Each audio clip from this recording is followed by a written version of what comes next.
parece que ahora en estas últimas 2 semanas empiezan a aflorar, empiezan a salir una serie de molestias donde no habíamos tenido durante la preparación. Es más, he metido semanas de muchísimos kilómetros, meto semanas donde he metido mucha carga y va todo muy bien, y en cuanto empiezo a descender un poco el volumen, desciendo la carga, resulta que aparecen molestias y uno no entiende por qué. Pero si hago menos, porque ahora estoy peor a nivel articular o a nivel muscular. Por eso consideramos hoy que era especialmente importante la presencia del doctor Forriol, traumatólogo de la Clínica Airesa, y Luis Baraja, fisioterapeuta de la Clínica Airesa, que además especialmente hemos tenido un trato profesional con ellos, porque es el equipo de traumatología y de fisioterapia que trata a nuestros atletas.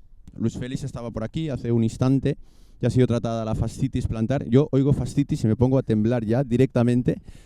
Han sido los quienes han tratado la fascitis plantar, a él, a Citán, con Nacho Cáceres, es decir, con unos resultados extraordinarios. Estamos muy contentos con su trabajo y creo que son las personas idóneas para poder hoy dilucidar algunas dudas y algunas preguntas que podáis tener acerca de, oye, ¿me duele, no me duele? ¿Qué puedo hacer? ¿Qué tengo que dejar de hacer a lo largo de estas semanas?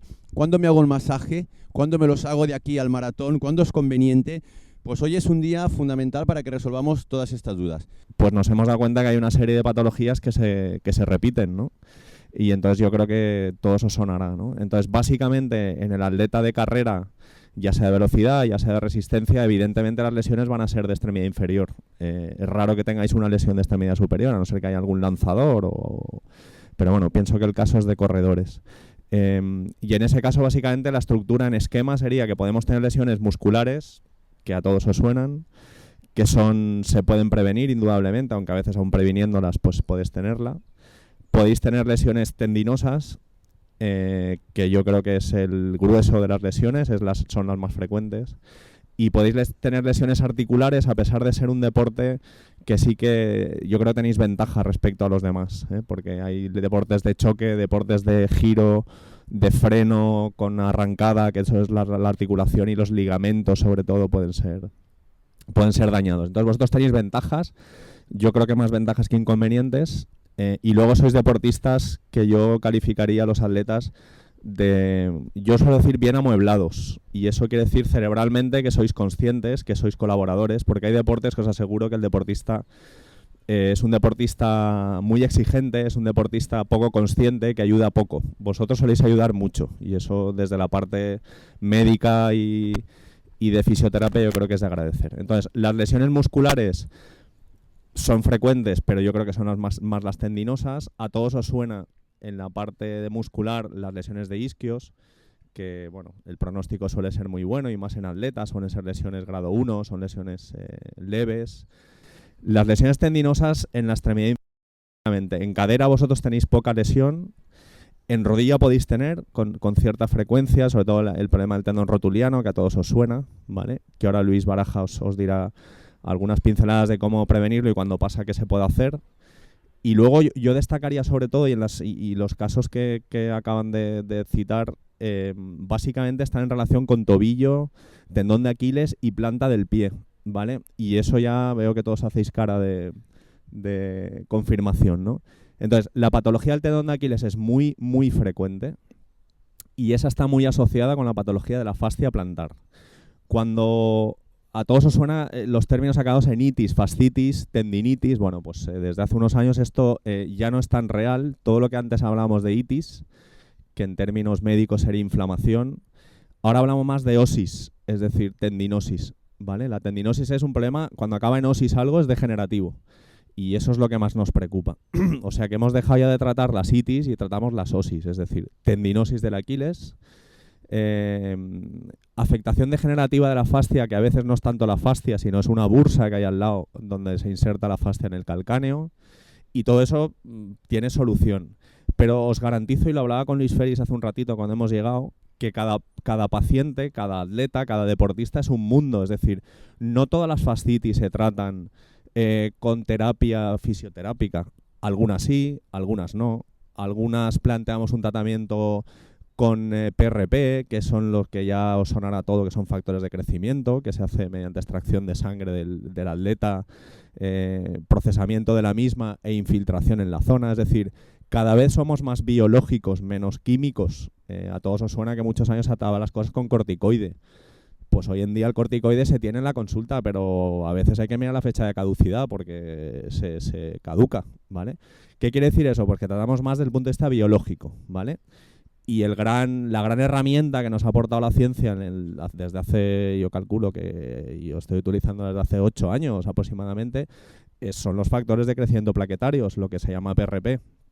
Y eso hoy en día pues nos permite tener un arsenal de tratamiento impresionante, ¿vale? Eso es regenerativo, eso es antiinflamatorio, son proteínas propias del organismo, que todo el mundo se puede poner, es decir, todo el mundo tenemos sangre, con lo cual esa extracción de sangre nos permite, procesando la sangre, en el momento infiltrarla en la zona concreta, ya sea guiado con ecografía, según el tendón, y ya sea sin guía de ecografía, ¿vale?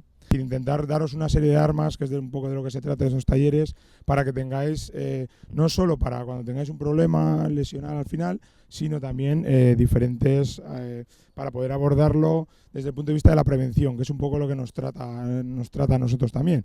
A nosotros normalmente en la consulta soléis venir cuando estamos ya en una fase, digamos, aguda, es decir, está ya lesionado. Eso es un grave error. También quiero romper un poco una lanza en ese sentido, porque deberéis consultar al fisioterapeuta o al médico en este caso. El médico suele ser más cuando hay un problema más grave, pero nosotros a los fisios tenéis que intentar ir más a menudo, porque al final son los que detectan los problemas, ¿vale? Después nosotros remitiremos al traumatólogo en el caso de que tengamos un problema, al podólogo cuando tengamos un problema de estabilidad o al revés, pero es importante que tengáis esa frecuencia y esa, más o menos esa posibilidad de ir de vez en cuando al fisio, porque es el que realmente os va a ayudar en ese sentido. Y no solo para descargar piernas, podemos hacer trabajo de prevención, trabajo de prevención, que veremos un poco unos ejemplos después, porque es lo que realmente va a prevenir. El corredor de por sí, si me equivoco, lo que hacemos, me corrige el doctor Forriol, el corredor de por sí lo que hace con la carrera continua, perdemos bastante tono en el músculo. Entonces lo que tenemos que hacer es intentar solventar ese tipo de problemas que nos da la carrera continua. Es decir, ¿cómo hacemos eso? Vosotros todos más o menos conocéis que cuando hacéis bastante carrera y demás, si no hacéis un trabajo de prevención, un trabajo de musculación específica de cada una de las zonas, es donde se producen las lesiones realmente. Entonces lo que tenemos que intentar hacer es compensar un poquito ese trabajo de carrera continua. Sé que es un trabajo arduo, porque después es como los estiramientos. Después de entrenar todo el mundo va muy apretado y entrenas tu hora y cuarto que haces entre semana, 2 horas, el fin de semana un poco más porque tenemos más tiempo, y dedicamos poco tiempo al estiramiento, a la prevención. Hasta que no estamos lesionados realmente no aprovechamos esos momentos, ¿vale? No le damos esa importancia. Pero es muy importante, ¿por qué? Porque todo ese tipo de lesiones se pueden prevenir con pequeños gestos que hacemos más o menos después del entrenamiento y que nos pueden ayudar a no tener esos problemas más mayores después en la competición, ¿vale? Los factores que pueden conducir a una lesión en el atleta, y lo hablábamos antes Luis y yo poniendo un poco las cosas en común, básicamente es tema de calzado. Yo ese me lo salto rápido porque yo creo que ya no hace falta ni entrar en eso, o sea, todos sois conscientes que el calzado es importantísimo. Yo le quitaría un poco de importancia al tema del pie pronador supinador. Ha tenido, comercialmente ha sido un boom, porque vosotros todos sabéis que la parte comercial también a veces tiene su efecto, ¿no? Pero pie pronador, pie supinador es un poco como aquel, ¿no? Lo que sí que es verdad es que hoy en día se hacen pruebas de biomecánica, de estudio dinámico de la marcha. Eso es importante que lo sepáis. Es decir, el calzado, la mayoría lo tenéis bien solventado, son calzados de calidad. Vale la pena gastarse un pelín más en eso porque eso me puede ayudar. Después la superficie donde corro, todos sois conscientes que eso es importante. En Valencia afortunadamente tenemos pistas con materiales de suelos de calidad, pero es verdad que los suelos, las superficies con mucha resistencia y poca absorción de las cargas, es decir, cemento, asfalto, sobre todo los neófitos en esto empiezan a correr por ahí y eso puede ser una fuente de lesiones, ¿vale? Esas superficies no absorben las cargas y entonces todo eso se transmite a estructuras tendinosas, articulares, musculares, importante, ¿vale? Y luego el tema de la biomecánica, es muy importante. Cada uno tenéis una biomecánica, cada uno tenéis unos apoyos. No solo hay que pensar en los pies, sino que hay efectos torsionales de las tibias. Las tibias a veces tienen una torsión u otra. Tenemos a veces un grado de rotación de la cadera diferente, a pesar de todo en adultos, a los otros. Es decir, individualmente hay que detectar problemas individuales. No todo el atleta es igual, ¿vale? Peso, características musculares. Os recuerdo que hay tipos de músculo, hay fibra muscular tipo 1, fibra muscular tipo 2. Hay atletas que pretenden hacer pruebas de larga distancia, de resistencia, y su músculo genéticamente es un músculo muy adaptable a las pruebas explosivas de velocidad y no de resistencia. Entonces, si yo tengo una fibra muscular tipo 2, pues no puedo pretender hacer una carrera explosiva, porque a lo mejor mi fibra es de resistencia, y eso es así, como que es rubio o es moreno. No lo puedo cambiar, ni debo de cambiarlo. Para que veáis que hay multitud de variables que pueden afectar un poco al rendimiento de cada uno, ¿vale? Quería sobre todo insistir en la parte de prevención. Es decir, no lleguéis a nuestras consultas cuando ya estéis lesionados. Nos intentáis dar que busquemos soluciones rápidas cuando realmente, ya sé que vosotros os apremia entrenar y demás, pero la idea es que nosotros vayamos trabajando un poquito antes para que no lleguemos a ese momento donde está la lesión, ¿vale? Esa es un poco la idea. Por eso, lo más importante es visitar a profesionales. Quiero romper una lanza ahí por los profesionales, por los fisioterapeutas o médicos en este caso, porque son los que realmente saben, son los especialistas del movimiento. En vuestro caso, no todos los fisios tienen especialidad deportiva, pero bueno, en principio la idea es que todos vuestras lesiones las consultéis con alguien que realmente esté capacitado para llevarlo, ¿vale? Porque al final esos luego son problemas. Evidentemente, no solo será un trabajo para trabajar con las manos a nivel manual, a nivel del músculo o descargar piernas y demás, sino que también será un trabajo específicamente para vosotros. Un poco al hilo de lo que decía el doctor Forriol, lo que hacemos son trajes a medida realmente. Es decir, ella, por ejemplo, correrá una distancia, él correrá otra distancia, en función de esa distancia tendrá una serie de patologías u otras, porque normalmente lo que se suele asumir es que el corredor siempre tiene las mismas. Os sonará el problema de cintilla iliotibial, problema de fascitis y demás, o fastidiosis en este caso, pero sobre todo no todos son iguales, ¿vale? Eso es un poco la idea que queremos transmitiros, que os pongáis en manos de profesionales que sepan, que saben más o menos por dónde va a ir cada lesión y evaluemos vuestra forma de correr. Por eso la anamnesis la información que nos dais a nosotros cuando vais a la consulta es muy importante, porque ya os digo, en función de eso va nuestro diagnóstico y nuestro tratamiento. Entonces, todo eso es un compendio de ideas que necesitamos nosotros para poder hacer un traje a medida de vuestra lesión, específicamente. Sé que entre vosotros habláis y dices, es que a mí un amigo me dijo que esto me iba bien, pero a lo mejor a ti no te va bien porque pesas más, pesas menos y demás. Es importante que confiéis en un profesional y que el profesional os lleve todo el proceso, ¿vale? Es preferible que le digáis, oye, mira, no estamos acertando con lo que habíamos planteado, que os vayáis saltando a otros profesionales o que un amigo me dijo, que un compañero me dijo y demás, ¿vale? La idea es un poco conseguir ese hilo conductor de la lesión, intentar mejorar en ese aspecto. Y sobre todo incidiría en eso, que no lleguéis al punto de la lesión, ¿vale? Porque encima lo que queréis es que en un día solucionemos un problema que lleváis a lo mejor 3 meses, ¿vale? Somos más o menos buenos o malos o decentes, pero no somos magos, ¿vale? Es decir, en un día, en una hora no se puede luchar contra 3 meses. Entonces la idea es hacer un seguimiento de vuestras lesiones, que os pongáis, igual que hacéis una prueba de esfuerzo, una prueba para saber si estáis en buenas condiciones o no, para realizar una prueba, en este sentido es lo mismo, que cojáis una persona de referencia y esa persona sea la que os lleve vuestras lesiones. Y no futuras lesiones, sino prevención de esas futuras lesiones, porque no solo es trabajar cuando estoy lesionado, es trabajar previamente, ¿vale? Sé que esto es un coste adicional, pero bueno, forma parte, quería incidir un poco en eso, porque forma parte de vuestra preparación. Es tan importante entrenar todos los días 1 hora, cuando hacéis con los entrenadores o vuestro plan de trabajo, como prevenir las futuras lesiones o problemas que haya, ¿vale? Entonces, en ese sentido, ahora me diré, pues ¿cuántos días tengo que ir al fisio? Pues 1 vez al mes, depende de cada uno qué prueba vaya a hacer. Por eso hoy estábamos pensando un poco en lo que nos ibais a plantear, pero claro, cada uno tiene su lesión porque corre una distancia, corre otra, entrenado más, entrenado menos. Son tantos factores que hay alrededor de las lesiones que es muy importante tener el caso individual de cada uno, ¿vale? Porque no es lo mismo tratar un problema de fascia que un problema de tendón, y el mismo tendón habrá problemas que sean la parte interna, un problema de la parte externa, un problema biomecánico, un problema por un menisco, un problema por una intervención. Es decir, hay diferentes posibilidades en ese sentido. Entonces, lo importante es que os pongáis en manos de un profesional para que trabaje con vosotros, y no solo en la parte de lesional, sino en la parte prevención de lesiones. En principio, estas 2 semanas, lo ideal ahora mismo es trabajar un poquito, sobre todo con vuestras piernas, en descarga de piernas cuando estéis, ya sé que estáis ahora en la fase de bajada un poco del pico más alto de entrenamiento. Entonces, lo ideal es que hubiésemos trabajado en la fase donde estabais mucho más tiempo entrenando.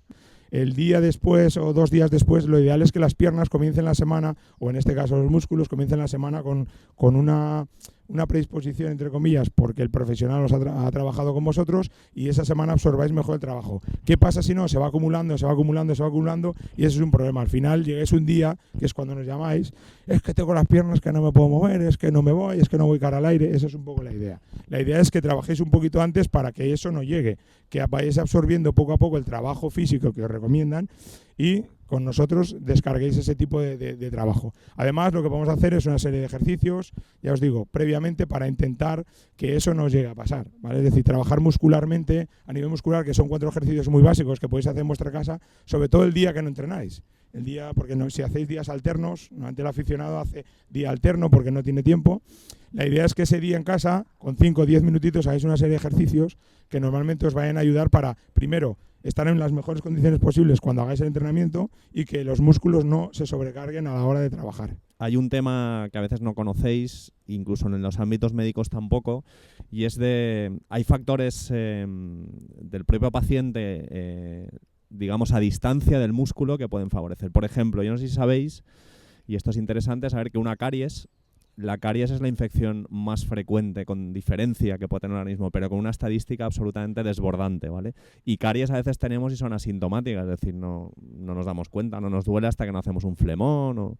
Pues la caries es un foco infeccioso, porque lo es, que tiene unas bacterias que se conocen, y eso predispone a hacer lesiones musculares.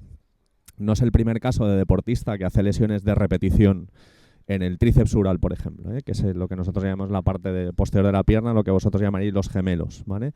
Que no se le encuentra ningún factor biomecánico, que no hay ninguna explicación para esas lesiones de repetición y que al final, cuando se tenía que haber hecho antes, y por eso os lo digo, se le dice, vaya usted, haces una revisión odontológica, es decir, de los dientes, y efectivamente hay focos de pequeña caries que resueltos se acabó el problema muscular. ¿Os suena? Vosotros lamentablemente estáis en un deporte que, bueno, espero que algún día sea de élite, pero los deportistas, el deporte magno que es el fútbol, como todos sabéis, aunque sea por el tema económico, esos deportistas todos los años hacen una revisión odontológica obligatoria a principio de temporada. Todos los años. Igual se hacen unas pruebas podológicas porque los apoyos pueden cambiar en 12 meses, en 6 meses, etcétera, etcétera. Os lo digo porque son detalles que no se conocen y que nuestra obligación como profesionales es transmitirlos para que vosotros también los podáis transmitir, porque vosotros entre vosotros habláis muchísimo y nosotros os vemos algunos y seguramente afortunadamente es una minoría los que os lesionáis, ¿no? Pero entre vosotros esto es importante. El entrenamiento invisible es un poco... En 4 pinceladas, es todo lo que no hacéis que no pertenece a vuestro entrenamiento, pero que es importante para vuestro desarrollo como atletas. Es decir, intentar dormir 8 horas el que pueda, intentar hidratarse bien.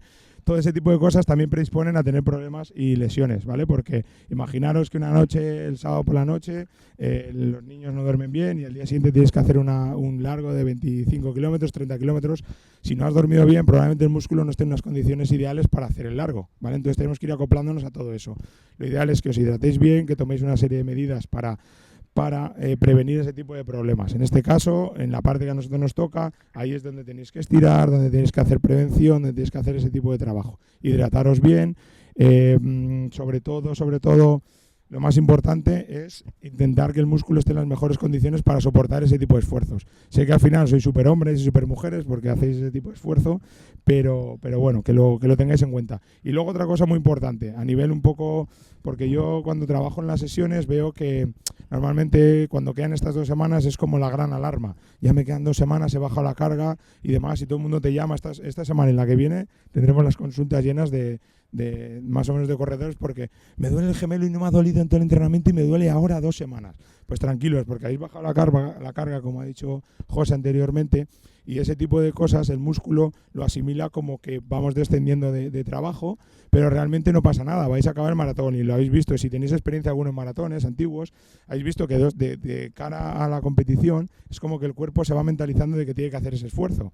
Entonces, en ese sentido sí que os digo que aprovechéis para ir con un profesional que os tranquilizará, os dirá no hay problema, verá si hay un problema más grave para poder atajarlo, pero no esperéis a la última semana, es decir, que vayáis un poco previo, como ahora estamos más o menos a 2 semanas, para intentar que podamos tomar soluciones para que ese sentido, cuando llegue la competición, estaréis muchísimo mejor.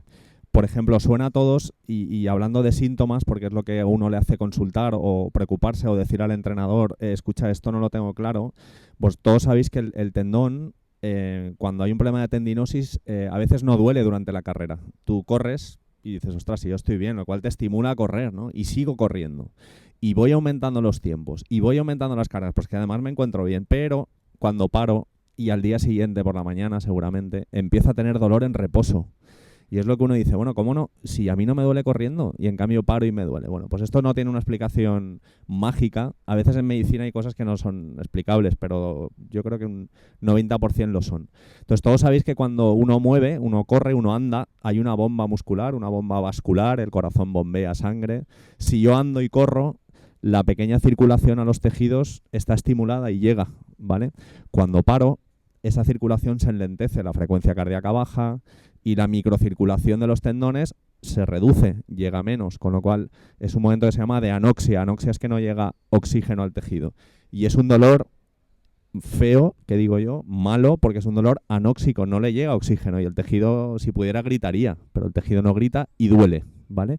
Eso es un signo de alarma, sobre todo en la parte del tendón de Aquiles y la fascia plantar. A veces me duelen los primeros pasos de la mañana, estiro un poquito, corro, mira qué bien estoy, venga, voy a darle a esto un poquito de samba. Me pongo a correr, me encuentro muy bien, pero a la mañana siguiente vuelvo a tenerlo. No os fiéis. En ese momento tenéis que pensar que algo está pasando. Es decir, no porque me duela en reposo y no en actividad es que es mejor, al contrario. El tendón está dando ya signos de socorro, haz algo conmigo, ¿vale? Importante que lo sepáis, ¿vale? Esas son las fases iniciales. Luego, cuando eso avanza, me duele durante la carrera, me duele en reposo y ya me duele todo el rato, ¿vale? O sea que son los signos claves, con lo que os decía Luis, son signos o síntomas. Los síntomas es lo que vosotros decís al médico, los signos es lo que el médico detecta en lo que vosotros decís, ¿vale? Al final eso se convierte en un síndrome, signos más síntomas, y tenéis que atender al síntoma inicial, por lo menos decirlo al entrenador, y el entrenador que habitualmente ya conoce todo esto, porque a veces son medio fisios, medio médicos, medio traumatólogos, afortunadamente y nos ayudan, el entrenador ya os puede decir eso, pero es bueno que vosotros lo sepáis, ¿vale? Porque son signos de alarma. Si atendéis a ese síntoma al principio, la solución es más fácil y os podemos ayudar mejor. Si atendéis a ese síntoma al final, la solución es más difícil, y no solo eso, sino que los plazos son mucho más largos, es decir, no hacemos magia. Aunque podamos utilizar tratamientos biológicos avanzados, PRP, que es lo de los factores de crecimiento. Hoy en día ya tenemos a disposición las células madre, que entonces vamos avanzando, ¿vale? Las células madre son más allá del PRP, sino que nosotros extraemos células ya o bien de la grasa, el que tiene grasa. En todos vosotros garantizo que la célula madre a nivel adiposo tendríamos un problema, porque hay un mínimo de grasa, eso ves, la gente que tiene más peso tiene esa ventaja, para poder extraer y poder procesar para sacar células mesenquimales. Son células madre, que esas células yo las pongo en el tendón y tienen la capacidad genética de convertirse en tenocitos. La pongo en el músculo, tiene la capacidad genética de convertirse en miocitos, es decir, células del propio tejido. Pues se sacan de la grasa, vosotros esa parte no, o se saca de la médula ósea, es decir, o bien de la cresta ilíaca o bien del esternón, hacemos una punción y de ahí extraemos células que... Pero bueno, eso existe, ¿vale? Y se puede poner ya, ¿vale? Entonces, a pesar de todo ese arsenal biológico, en ningún momento os hablo de fármacos, como veis. Si detectamos una lesión inicial, a veces no hay que llegar ni a eso. Reestructurando el entrenamiento, hablando entre nosotros, que por cierto es fundamental, tener en la consulta al atleta. No sabéis esto para el especialista lo que es. Atleta, entrenador, fisio si no está en la consulta de al lado. Que puedas hacer ahí una apuesta en común de todo. Eso el éxito, hombre, no se puede decir que es el 100%, pero el 95% sí. Cuando viene solo el atleta, podemos tener éxito, pero ya hay que trabajar en equipo. Entrenador, atleta, fisioterapeuta, especialista. A veces el especialista ni llega, porque el entrenador cambia las cosas, el fisio le ayuda y nosotros intervenimos en algún momento. Pero de verdad que es importante que atendéis al síntoma inicial. No esperéis a estar fatal y llaméis al fisio socorro que algo me está pasando, que a veces no es nada. Síntomas iniciales, dolor en reposo, sin dolor en actividad, cuidado, porque ya el tendón está sufriendo. Las medidas de compresión siempre han sido por el tema circulatorio, el tema vascular. A nivel muscular, esas medidas de compresión pueden tener dos efectos. Uno, mejorar el retorno venoso y linfático. os recuerdo que hay un sistema venoso linfático implícito. Hay veces que hay hinchazón de piernas o de pies. En absoluto es venoso y cualquiera de vosotros podéis tener un poquito de insuficiencia venosa según la edad, por factores puramente involutivos por la edad.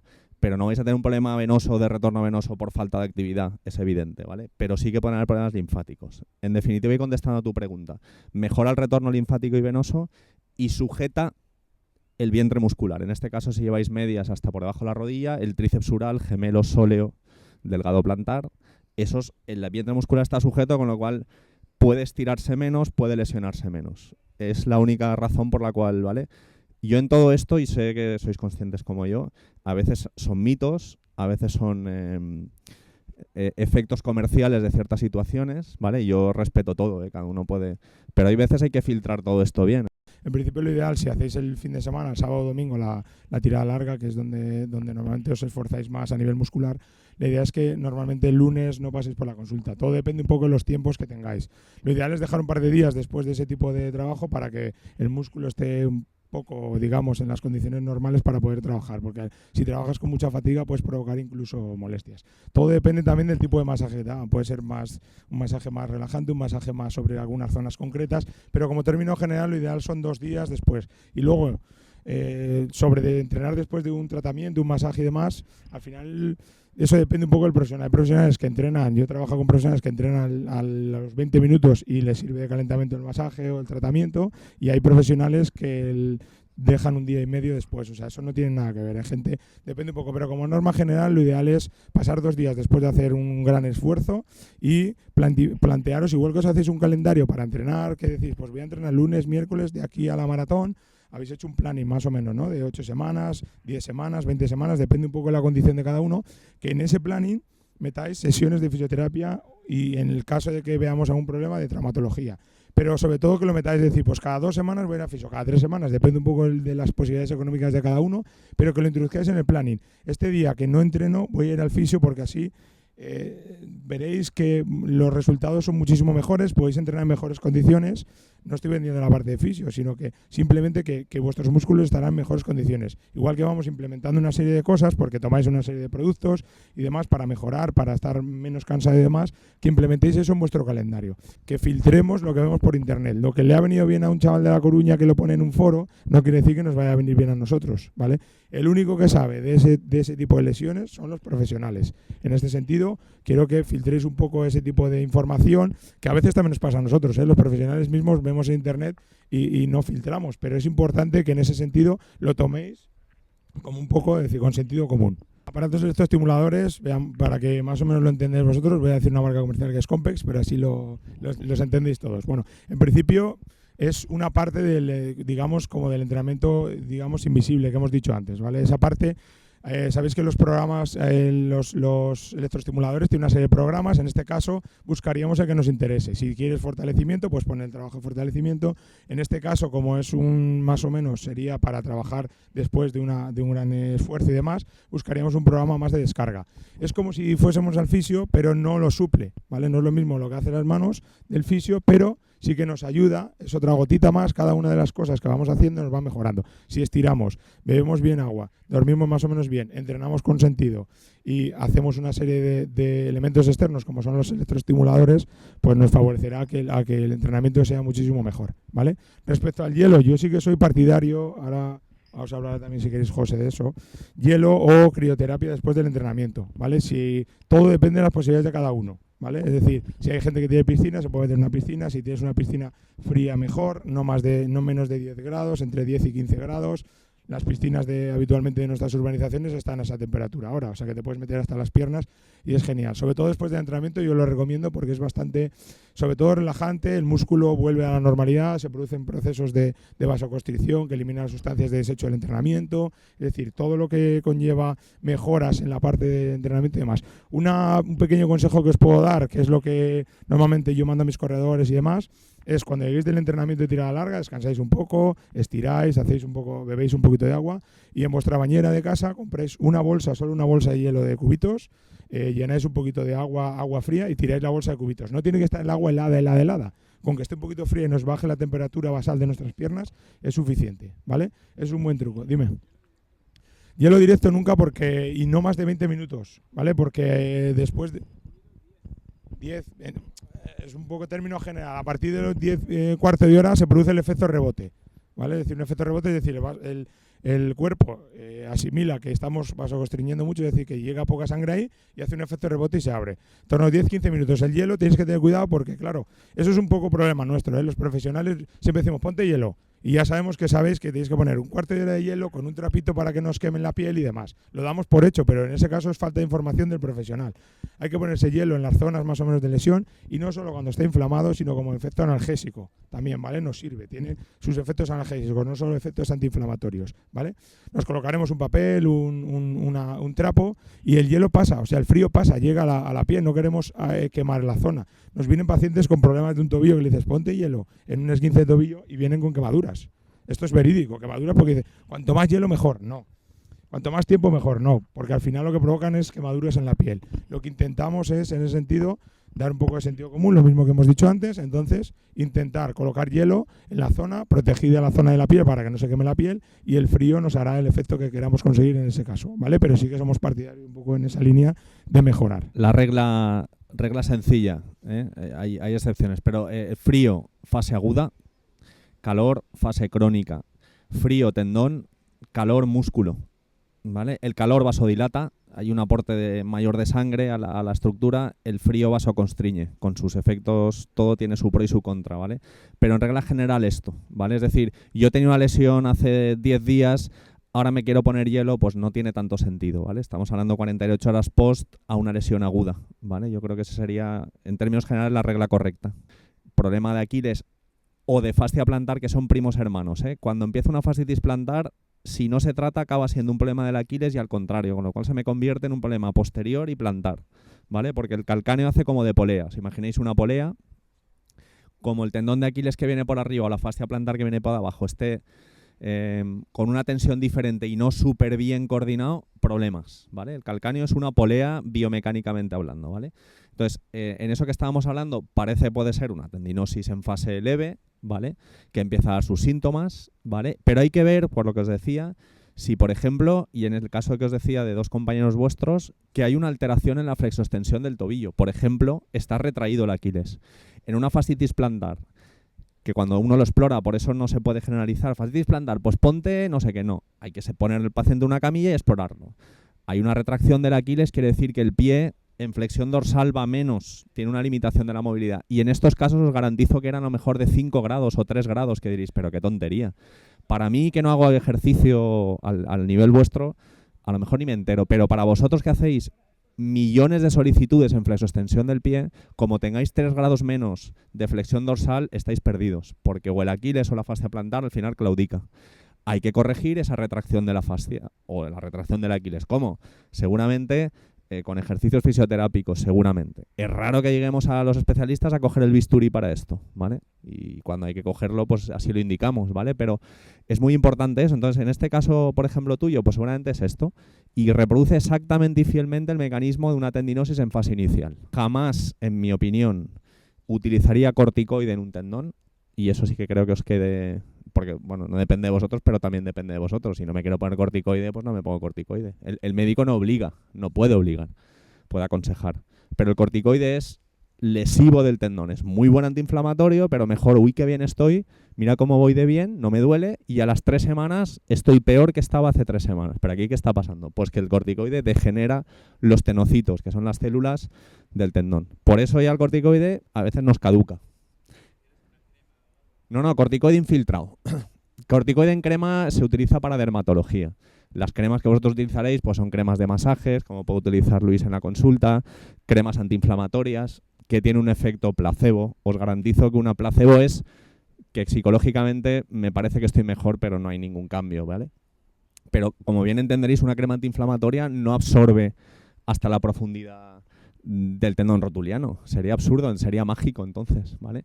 Pero a veces tiene un efecto placebo, o tiene un efecto estimulador de la sensibilidad de la zona, lo que queráis, pero no tiene un efecto antiinflamatorio sobre un tendón. Otra cosa que os digo como norma general es que los tendones, normalmente cuando tengáis un problema de tendón, de fascia y demás, y lo podéis comprobar en vosotros mismos si analizáis si habéis tenido alguna vez esa lesión, no le gusta parar. Quiero decir, si paráis de repente sin hacer ningún tipo de ejercicio, al día siguiente no te puedes ni mover. ¿Por qué? Porque el tendón vive del movimiento, vive de la contracción entre el músculo, digamos la unión miotendinosa, que es la parte donde termina el músculo y empieza el tendón, y donde acaba el tendón y empieza el músculo, ¿vale? En la zona intermedia le gusta el movimiento porque vive de eso. Las fibras se alimentan de la contracción. Con lo cual, si paras, imaginaos, tienes un problema ahora, tú paras en seco, empeorarías, ¿vale? Es decir, irías a peor. Dolores laterales de la rodilla en atletas, sobre todo son atletas los que hacéis distancia. El atleta de velocidad no suele tenerlo. El dolor lateral en la rodilla y un síndrome que se llama de la cintilla iliotibial. Eso sonará a los que tenéis. También se llama síndrome de Meissiat, que es el profesional que le puso su nombre. Es un tema, básicamente, fijaros si es complejo, pero me puede doler la parte lateral de la rodilla, sobre todo cuando paro de hacer distancia. Pero el problema a veces puede venir de la parte superior. Esto es anatomía pura, porque el tejido que llega a la parte lateral de la rodilla viene desde la parte de arriba, os suena la fascia lata, pues es un tejido que tiene un músculo propio, fijaros si es importante, que refuerza toda la parte lateral y que converge como si fuera un abanico, se estrecha en una parte muy muy puntual de la parte lateral del fémur. Y ahí las fuerzas se concentran, aparte de friccionar contra la parte lateral del cóndilo externo del fémur, ¿vale? Entonces, esto a veces los dolores laterales en la rodilla en un atleta de distancia, hasta que no se demuestre lo contrario, no es un menisco, ¿vale? Porque no hay ningún mecanismo de pie fijo y giro, y suele ser un problema degenerativo de la cintilla iliotibial, ¿vale? Fíjate, la fase tapering, que es la que iniciamos a partir de la semana que viene, tiene como dos elementos muy diferenciados. Uno es la reducción de volumen. Hay que reducir el volumen porque lo que necesitamos es asimilar absolutamente la carga de trabajo con la que venimos en las semanas anteriores. Pero la otra es que la calidad no baja, no desciende. Cuidado, hay que dar pinceladas a lo largo de estas 2 semanas con sesiones de calidad determinadas. Es decir, lo que provocamos precisamente es no llevar a nuestro organismo y a nuestra musculatura a una fase de relentí durante estas 2 semanas, porque tampoco tendría ningún sentido. Es decir, es verdad que lo que provocamos es tener muchísimo descanso, muchísima recuperación para el día del maratón. Pero cuidado, cuando venimos de unas semanas muy importantes de trabajo, si de repente hago un descenso tan bestia a nivel de entrenamiento en volumen y en calidad, mi organismo me va a dar como un rechazo porque de repente no está acostumbrado a trabajar de esta manera. Entonces, la calidad la tienes que dar. Posiblemente, no a lo mejor una calidad.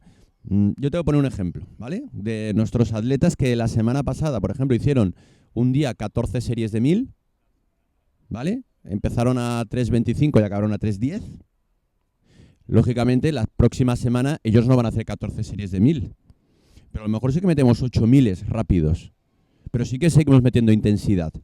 ¿Vale? Reduzco el volumen, pero la calidad la sigo manteniendo. Precisamente para evitar que mi musculatura o mis sensaciones no sean tan extrañas a las que yo he tenido en las semanas anteriores, pero a la vez lo que favorezco es una amplia recuperación. Las diferencias son abismales entre rodar por plano y rodar en cuesta, ¿vale? Mucho cuidado con las cuestas, ¿vale? Yo veo mucha lesión de aparato extensor. El aparato extensor de la rodilla es cuádriceps, incluida la musculatura, tendón cuadricipital, rótula, no lo olvidéis nunca, porque eso es una fuente de que muchos deportistas abandonen el deporte, ¿vale? Por maltrato a la rótula, no es nada denunciable, pero es así en los deportistas, ¿vale? Y tendón rotuliano.